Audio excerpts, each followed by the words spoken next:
नमस्कार मित्रांनो, JSIT सोल्युशनमध्ये आपले सर्वांचे स्वागत आहे। मित्रांनो बघा, जिल्हा सत्र न्यायालय सोलापूर या ठिकाणी सफाईगार व उदकी या दोन पदांसाठीची भरती आलेली आहे आणि या भरतीचे आपल्याला अर्ज जे आहेत ते अर्ज आपल्याला स्पीड पोस्टने हा जो तुम्हाला सोलापूर जिल्हा सत्र न्यायालय आहे त्यांचा पत्ता दिलेला आहे त्या पत्त्यावरती पाठवायचे आहेत। अर्ज पाठवण्याची शेवटची तारीख आहे 7/1/2026 पर्यंत हे आपण अर्ज पाठवू शकतो। आता आपल्याला अर्ज कशा पद्धतीने करायचा आहे, त्याचबरोबर अर्जामध्ये कोणकोणत्या डॉक्युमेंट जोडायचे आहेत याबद्दलची माहिती मित्रांनो तुम्हाला आपल्या या व्हिडिओमध्ये सविस्तरमध्ये मिळणार आहे।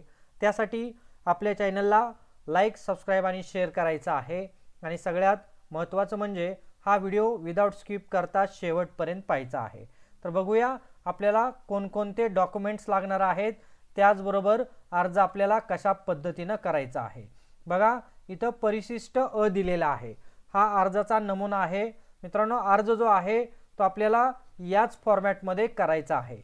ही जी काही फॉर्मॅट आहे याची PDF मी तुम्हाला या व्हिडिओच्या डिस्क्रिप्शन बॉक्समध्ये दिलेली आहे, तिथून जाऊन तुम्ही ही PDF डाउनलोड करू शकता।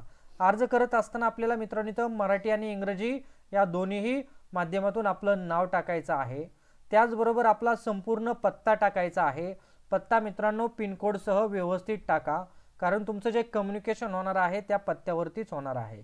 त्याचबरोबर राष्ट्रीयत्व, उमेदवार महाराष्ट्राचा रहिवासी असेल तर ते होय नाही म्हणायचं आहे।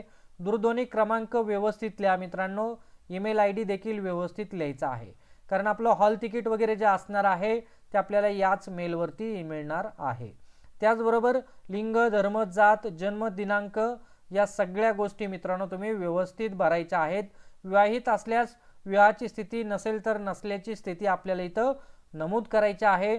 तुम्हाला मुलांची संख्या इथं विचारलेली आहे, तुम्हाला जे ह्यात असलेली मुलं आहेत त्यांची संख्या द्यायची आहे।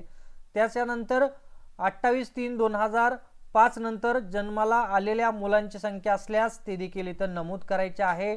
दिव्यांग उमेदवार असतील तर त्यांनी त्यांची माहिती इथं द्यायची आहे। त्याचबरोबर आता इथं मित्रांनो आपल्याला शैक्षणिक अर्हता विचारलेली आहे। यामध्ये आपली ही जी परीक्षा आहे ही परीक्षा 7वी वरती होणार आहे। ही भरती जी आहे ती 7वी पास वरती होणार आहे, परंतु तुमच्याकडे मित्रांनो 7वी पासचा दाखला नसेल तर तुम्ही 10वी 12वीचे किंवा डिग्रीचा जो काही दाखला असेल तो तुम्ही इथं देऊ शकता। त्याचबरोबर तुम्हाला जे काही गुण मिळालेले आहेत त्या वर्गामध्ये ते गुण तुम्ही इथं टाकू शकता, 7वी किंवा 10वी किंवा 12वी किंवा ग्रॅज्युएशनचे। तुमच्याकडे कामाचा अनुभव असेल तर तुम्ही या ठिकाणी कामाचा अनुभव देखील लिहू शकता। इथं तुम्हाला अनुभव कंपल्सरी मागितलेला नाही, परंतु तुम्हाला इथं कामाचा अनुभव असल्यास तो इथं द्यायचा आहे। तुमच्याकडे अन्य काही शैक्षणिक अर्हता किंवा विशेष ज्ञान असेल तर त्याचं देखील तुम्हाला इथं माहिती द्यायची आहे। तुम्हाला ज्या काही भाषा येतात त्या भाषांची माहिती द्यायची आहे। जर समजा तुम्ही शासकीय कार्यालयामध्ये काम करत असाल त्याच्याबद्दलची माहिती मित्रांनो भरून घ्या सगळी। फॉर्म व्यवस्थितपणे भरायचा आहे। फॉर्म भरून झाल्यानंतर इथं आपली स्वाक्षरी करायची आहे। जो उमेदवार फॉर्म भरणार आहे त्याची इथं आपल्याला स्वाक्षरी करायची आहे, दिनांक द्यायचा आहे आणि तारीख देखील या ठिकाणी नमूद करायची आहे मित्रांनो। त्याच्यानंतर बघा आपल्याला इथं पुढे काय मागितलेले आहे, त्याच्यानंतर तुम्हाला परिशिष्ट ब मध्ये चारित्र्य वर्तणूक प्रमाणपत्र जे आहे ते वर्तणुकीचं प्रमाणपत्र मागितलेलं आहे। प्रमाणपत्र बघा प्रमाणित करण्यात येते की इथं तुमचं नाव लिहायचं आहे, तुम्ही कुठं राहता ते इथं लिहायचं आहे आणि त्याचबरोबर मागील किती वर्षापासून जे काही व्यक्ती तुम्हाला इथं साइन आणि स्टॅम्प देणार आहे ती ओळखत आहे ती टाकायचं आहे आणि तुम्ही ज्या अधिकाऱ्याची साइन स्टॅम्प घेणार आहे त्यांचं सही, त्यांचं नाव, त्यांचा हुद्दा आणि सगळ्यात महत्त्वाचं म्हणजे रबरी शिक्का त्यांचा जो असेल तो स्टॅम्प असेल तो मारायला विसरायचं नाही। त्यांचा पूर्ण ॲड्रेस देखील या ठिकाणी नमूद करायचा आहे। आलं का लक्षात? त्यांचा भ्रमणध्वनी देखील तुम्हाला इथं नमूद करावा लागणार आहे। हे चारित्र्य पडताळणीचं जे प्रमाणपत्र आहे ते मित्रांनो तुम्हाला मुलाखतीच्या वेळी सादर करावं लागणार आहे। आता पण तुम्ही भरून दिलं तर काही हरकत नाही। त्याच्यानंतर मित्रांनो बघा परिशिष्ट क प्रतिज्ञापत्र असणार आहे। छोट्या कुटुंबाचं प्रतिज्ञापत्र जे आहे ते प्रतिज्ञापत्र आपल्याला इथं लिहून द्यावं लागणार आहे मित्रांनो। हे स्वतःच्या स्वाक्षरीमध्ये लिहायचं आहे, फॉर्मॅट याच पद्धतीने ठेवायचा आहे।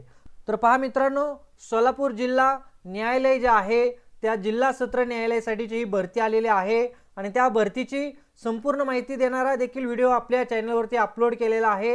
इथे तुम्हाला डॉक्युमेंट आणि अर्ज कशा पद्धतीने करायचा त्याची माहिती दिलेली आहे। त्याचबरोबर मित्रांनो, ही जी भरती आहे या भरतीची तयारी फ्री ऑफ कॉस्टमध्ये आपल्या चॅनलच्या माध्यमातून करून घेतली जाते।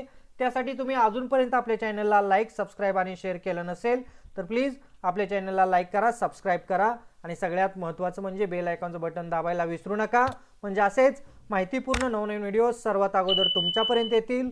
तर भेटूया अशाच नव्या माहितीबरोबर। जय हिंद, जय महाराष्ट्र।